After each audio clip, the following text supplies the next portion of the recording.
Dans le cadre d'un programme qui s'appelle Programme d'éducation financière, nous avons financé à ce jour 1200 PME avec un objectif de 2000 PME. Ils sont formés par des modules. Nous avons 21 modules mis à leur disposition qui consistent à les former sur les basiques de la comptabilité, de la gestion, sur l'élaboration du dossier de crédit, leur montrer les rudiments pour faciliter l'accès au crédit bancaire. C'est l'ensemble de ces points qui font que le programme d'éducation financière cible les PME et concrètement à travers les chambres de commerce. Dans le cadre de la formation aussi, il est indispensable de parler de diagnostic. Avant même nous commençons la formation, nous faisons un diagnostic à travers nos études et des enquêtes qui nous permettent de connaître quelles sont les difficultés que vivent les utilisateurs des services bancaires ou des services SFD ou des assurances. De façon plus détaillée, pour les enquêtes, il faut rappeler que ce sont des enquêtes qui sont plus destinées à des usagers afin de recueillir leur perception quant à la qualité des services. Et ça porte sur plusieurs rubriques: l'offre de services, la qualité de l'accueil, le problème de l'accessibilité géographique, le coût des services. Dans le domaine de la microfinance principalement, une première enquête a été réalisée en 2011. C'est donc une enquête qui visait un échantillon de 3593. Dans nos résultats, nous nous intéressons davantage aux points faibles. Et ces points faibles sont partagés avec l'ensemble de la profession des SFD, avec les autorités de régulation également, telles que la Banque centrale, telles que également l'autorité de tutelle qui est le ministère de l'économie et des finances. Alors, dans les principaux résultats en termes de faiblesse, il y a quand même un certain nombre de griefs qui reviennent. C'est le problème du niveau d'implication faible des sociétaires dans les SFD. 59,7% des sociétaires interrogés ne se sentent pas impliqués dans la gestion des SFD. Ce qui montre que, tel qu'on le pense, la microfinance a peut-être une vocation mutualiste, mais il faut se dire qu'il y a peut-être des efforts à faire pour impliquer davantage les sociétaires. Comme autre point de faiblesse, c'est le turnover, c'est-à-dire le fait que la mobilité ne soit pas trop garantie dans le secteur de la microfinance, qu'il y a au moins près de 10% des personnes physiques qui déplorent les obstacles liés à la mobilité bancaire. Et c'est des obstacles qui sont à deux niveaux. C'est-à-dire qu'il y a des entraves tarifaires, c'est-à-dire liées au coût pour avoir l'attestation d'engagement, de non-engagement, mais ça peut être également des entraves non tarifaires. Pour avoir même le papier, il faut plus de temps. Ça peut être un mois, 2 mois, 3 mois, alors que le sociétaire a besoin de changer. Donc il y a des efforts à faire à ce niveau-là. L'autre aspect qui nous semble être une faiblesse, c'est le problème des taux d'intérêt. Rappelons qu'au niveau de la microfinance, le taux officiel c'est 24%, le seuil de l'usure. Et donc je pense que c'est une faiblesse à retenir comme point d'amélioration dans le cadre des défis. C'est-à-dire faire en sorte qu'on passe à une meilleure flexibilité de ces taux.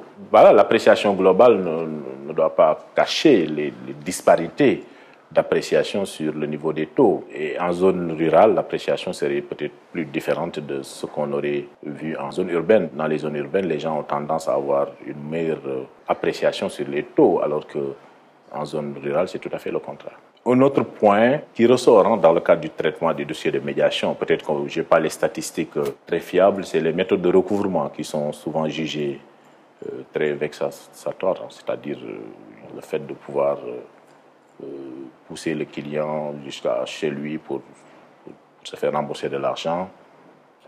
Également, le fait de mettre des photos qui sont renversées. C'est souvent des méthodes qui sont déplorées par les clients.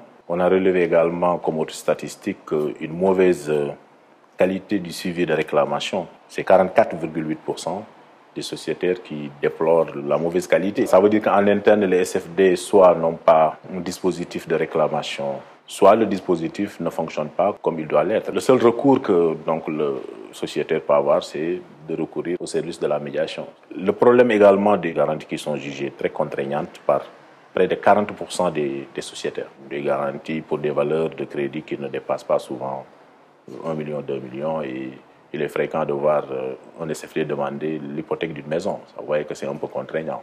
Comme autre aspect, c'est l'accessibilité géographique. Je pense que le maillage géographique des SFD est certes à reconnaître au niveau national, mais je pense qu'il y a des efforts pour atteindre le maximum de cibles On a près de 930 points de service au Sénégal pour les données dont on dispose pour 2016. Il faut se dire que nous nous intéressons également à la population non bancarisée.